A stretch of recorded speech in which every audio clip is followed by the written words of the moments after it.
How to add effects to an audio track in the KORG Nautilus sequencer. Follow these steps. First, enter sequencer mode. Just press the SEQ button to get into sequencer mode.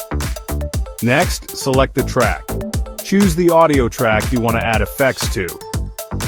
Now access the effects page. Press the page button and navigate to the iFX tab, which stands for Insert Effects. Alright, let's move on to assigning effects.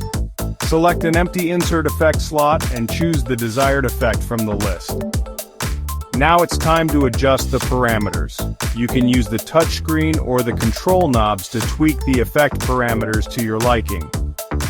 If you want to add master effects, navigate to the MFX or Master Effects tab and follow a similar process. Finally, once you're satisfied with the effects, make sure to save your settings. This ensures they are applied to the track.